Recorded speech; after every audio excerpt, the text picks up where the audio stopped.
안녕하세요, 올바름입니다. 오늘은 주말인데요. 어떻게 지내고 계신가요? 잘 지내고 계신가요? 여러분이나 저나 매일매일 365일 다 좋은 하루가 될 수는 없겠죠. 그렇지만 저를 찾아주시고 응원해주시는 마음에 감사하여서 모두가 좋은 기운을 갖고 가셨으면 좋겠습니다. 그러면 오늘의 테슬라 소식을 전해드리는 시간입니다. 반갑습니다. 그럼 오늘도 같이 보시죠. 일단 요즘에 제한된 운전자 위주의 FSD 베타를 진행해보겠다는 일론 머스크의 트윗 이후에 굉장히 많은 분들이 여기에 대해서 답하시면서 저도 이제 뽑아달라 뭐 이런 얘기를, 나도 매우 전문가이고 굉장히 조심스러운 운전자이다 이런 식으로 얘기하면서 테스터가 되기를 원하시는 분들이 굉장히 많았습니다. 아무래도 기존의 테스트들보다는 훨씬 더 근간적인 변화이기 때문에 충분히 수요가 많을 만한 매력이 있는 부분이겠죠. 특히 이제 비교를 해보자면 상대적으로 고속도로 같은 경우는 직진성이 강하고 쭉 가면 되는 길이기 때문에 패턴성이 짙은 만큼 기존의 내비게이션 오차 정도가 있더라도 충분히 극복을 가능한 반자율 주행이 가능했는데요. 도심에서 이를 이루기 위해서는 제각기 다른 도로에서 패턴을 찾아내고 안 보이는 지평선들을 예측하는 부분들이 필요합니다. 특히 빌딩이 있는 지역으로 가면은 우회전을 할 때 오른쪽이 사실상 거의 안 보이는 수준이죠. 우리의 눈은 머리를 움직이면서 고저차도 알아내고 곡률이나 회전율 등을 이해를 합니다. 그래서 우리의 머리가 굉장히 좋은 것인데, 하지만 카메라는 고정되어서 박혀있기 때문에 이 부분에 있어서 적응하기가 상당히 힘들었습니다. 그런데 이제는 오토스티어, 거의 도심 반자율 주행이 열리는 대전환기를 맞이할 예정입니다. 확실히 더 나은 주행 능력을 보일 거란 기대감이 있는데, 여기에 대해서는 여러 번 소개를 드렸었지만 다시 한번 또 소개를 드리는 시간을 가져보죠. 소프트웨어 1.0에서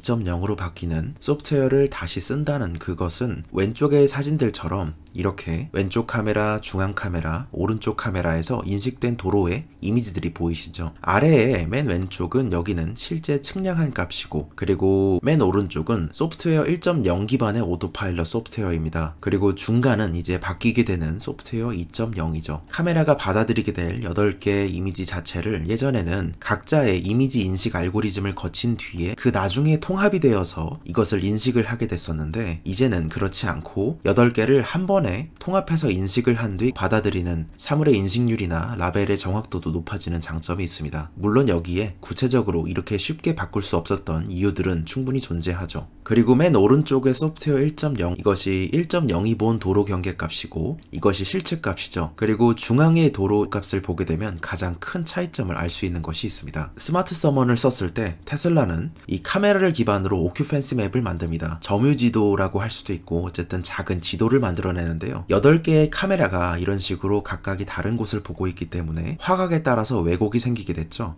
그러니까 2-3m 정도밖에 우리가 눈을 감은 채로 벽을 짚으면서 가는 느낌 정도일 겁니다. 그런데 이제 이런 각각의 화각 차이를 없애기 위해 8개의 퓨전 레이어를 한 번에 구성하기 때문에 2.0을 보시면 이런 왜곡이 거의 사라진 것을 볼 수 있습니다. 멀리 갈수록 왜곡이 심해지는 것이 없어졌죠. 그래서 소프트웨어 2.0으로 주행한 값을 보게 되면 도로의 경계나 차선이나 차선의 속성, 교통량 등등을 매우 거의 정확한 수준으로 인식하고 있음을 알 수 있습니다. 물론 여기는 아무런 빌딩도 없고 그리고 도로 경계도 명확한 편이기 때문에 예측하기가 조금 더 쉬운 것은 있죠. 그래서 이 부분에 대해서 머스크는 이전에 팟캐스트에서 페인트를 뿌리면서 지나가듯이 자동으로 도로나 경계에 대해서 라벨링하면서 지나간다고 표현했던 것이 있습니다. 그런 것처럼 굉장히 이전에 비해서 먼 부분까지 인식하고 인지할 수 있음을 알 수 있죠. 그리고 우회전을 할 때 원래는 예측하기 힘들었던 부분이 이런 패턴성에서 알아내는 것이었을 겁니다. 왜냐하면 여기서는 오른쪽이 보이지 않았을 테니까요. 지평선으로 사라져버리니까 보이지 않는 표시가 나는데, 그것을 이제 왜곡을 최소화하고 예측해서 알아내는 것을 알 수 있습니다. 그리고 2021년 모델 3가 업데이트 되었습니다. 가장 핵심만 전달을 좀 드려볼게요. 주행 가는 거리의 변화와 우리나라에서는 제로백으로 익숙하실 얘기인데 순간 가속력의 변화, 그리고 그 외에 인테리어 및 익스테리어 변화가 있습니다. 주행 가는 거리에서 스탠다드 모델은 250마일에서 263마일로 총 5.2% 증가했고요. 그리고 롱레인지는 322마일에서 353마일로 약 9.6% 증가한 모습을 보였고, 퍼포먼스 모델 같은 경우에는 299에서 315마일로 5.3% 증가했습니다. 롱레인지를 제외한다면 5% 내외로 증가한 모습을 보여주고 있죠. 그리고 순간 가속력 같은 경우에는 롱레인지 모델은 원래 4.4초였는데 옵션, 부스트 옵션을 썼을 경우에 3.9초였고 그것이 이제 각각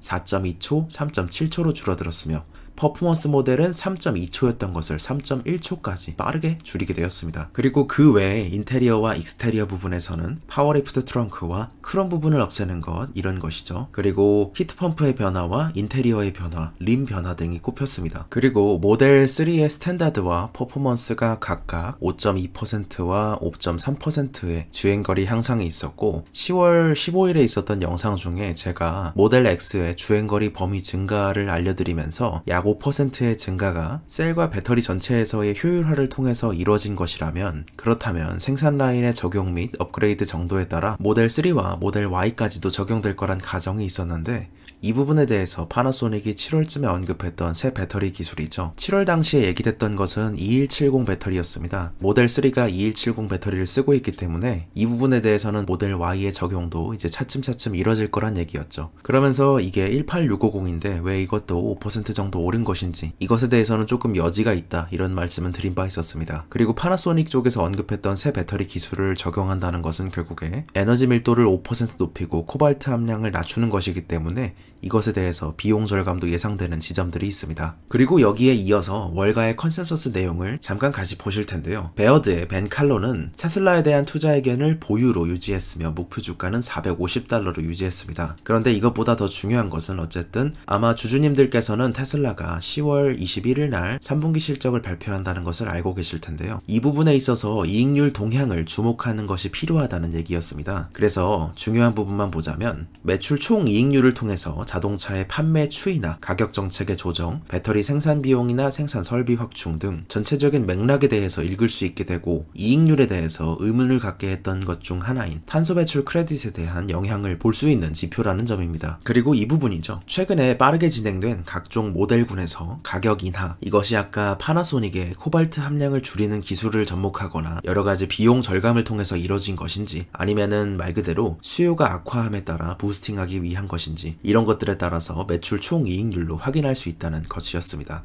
그러면서 이제 베어드 자체의 예상은 3분기가 2분기 대비해서 매출 총 이익률이 한 4%포인트 정도 하락했을 것이라고 봤으며, 이는 이제 크레딧 판매가 감소했을 것이라고 보는 것이었습니다. 그것을 배제한다면 1%포인트 정도 감소할 것이라고 전망했습니다. 계속해서 평균 판매 단가는 줄어들고 있습니다. 그래서 2006년에 테슬라 마스터 플랜에 따르면 결국에 테슬라는 계속해서 평균 판매 단가를 줄이는 기업입니다. 그래서 꾸준히 줄어들고 있음을 확인할 수 있고, 리스의 도입 및 모델 3의 인도 물량 증가로 인해서, 그리고 모델 Y의 인도 물량 증가로 인해서, 그리고 그것과 함께 모델 S와 X의 생산을 줄이는 방향으로의 접근이 일어났기 때문에 급격하게 평균 판매 단가가 내려갔음을 확인할 수 있습니다. 그런데 이제 분기 매출 총 이익률을 통해서 본다면 베어드의 말처럼 결국에는 비용을 절감시켰던 분만큼 가격을 줄인 것인지, 아니면 수요가 부족했던 분만큼 가격을 줄인 것인지를 알 수 있다는 것이겠죠. 이제 그러면서 현재로서는 배터리량에 있어서 절대적인 문제가 있지만, 배터리 문제가 조금 해결될 기미가 보인다면 모델 S와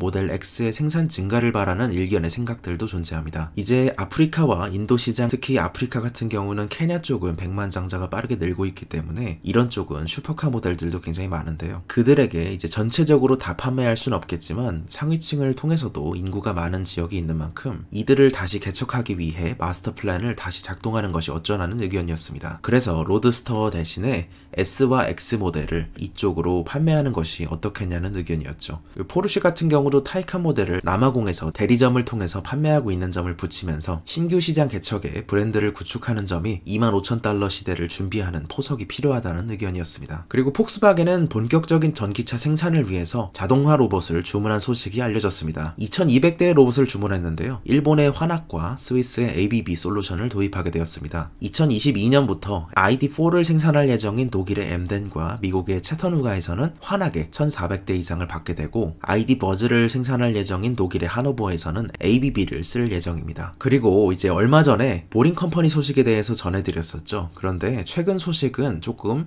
안 좋을 수 있는 얘기인데, 화재 문제로 조금의 난항이 예상되고 있습니다. 베가스 루프에서 화재 규정에 의해서 3개의 플랫폼 중 하나에서는 시간당 800명 정도만 수송이 가능할 거란 예상인데요. 문제가 이제 여기서 끝나면 좋겠지만, 이런 SOC 계약 같은 경우는 계약할 때 조건이 굉장히 붙기 때문에 보링 컴퍼니가 계약할 당시에 총 13시간 정도 동안 평균 3,960명 정도를 수송을 해야 재정적 지원을 받는 조건으로 계약한 듯 보입니다. 그런데 이 규정이 3개의 플랫폼 모두에서 적용 적용되는 규정이라면 예상 대비해서 4분의 1만 움직일 수 있게 되고, 이를 통해서 볼 때는 약 시간당 1200명 정도밖에 가동을 못 시킨다는 것이죠. 그로 인해서 모든 무역 박람회에서 벌금을 내게 된다면 30만 달러씩 15개가 있기 때문에 450만 달러의 벌금을 낼 수도 있다는 점입니다. 이 부분에 있어서는 제가 개인적으로 알고 지내는 분들 상 예전에 이제 철도 관련해서는 전문가분들과 자주 접했던 환경이 있었는데요. 수도권 GTX 운행 같은 경우에도 처음에 설계하고 계획할 때부터 방제 계획 때문에 상당히 오랜 기간 지체된 바 있었습니다. 심도가 있는 터널에서 화재가 나게 되면 여기는 구조상 새로운 공기를 넣어주고 새로운 공기를 빨아들이고 이런 과정을 계속 해줘야 되는 만큼 화재가 나면 이쪽을 따고 굉장히 빨리 타고 올라가 버리는 한계가 있습니다. 그리고 상대적으로 여기는 더 빨리 퍼지게 되죠.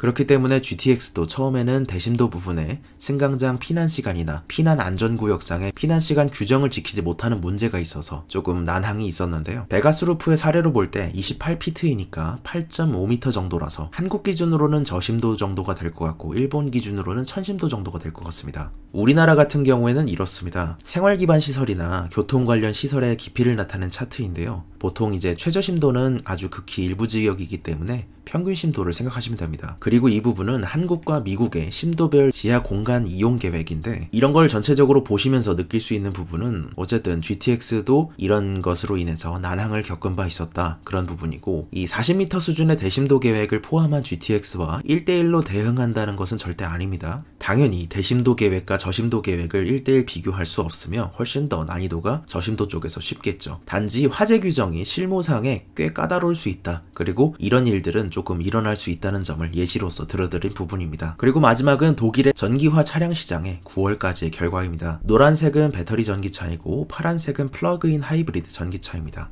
여기는 제가 짧게 넘길 겁니다. 1위는 유럽에서 강한 르노조에가 3603대를 판매하며 1위를 차지했습니다. 그리고 2위는 테슬라의 모델 3가 2776대를 판매하며 2위를 차지했고, 3위는 폭스바겐의 ID3가 1771대를 판매하면서 빠르게 따라잡고 있으며, 4위는 메르세데스 GLC 302가 1592대로 플러그인 하이브로서는 상당히 기록을 잘 올려줬고, 5위는 현대의 코나가 차지하면서 4위와 사실상 거의 차이가 없는 1526대로 5위를 차지했습니다. 그리고 올해 초부터의 시장을 보자면 1위가 르노조에로 15730대, 2위는 폭스바겐 이골프가 12545대, 3위는 테슬라의 모델 3가 1121대로 3위를 차지했으며, 4위는 폭스바겐의 파사트 플러그인 하이브리드가 7772대를, 그리고 5위는 6720대로 메르세데스 A 252가 차지했습니다. 오늘은 독일 시장에 대한 마지막으로 정리를 하면서 오늘의 테슬라 소식을 이렇게 마무리 지어봅니다. 오늘도 좋은 하루 되시기 바랍니다. 감사합니다. 올바라였습니다.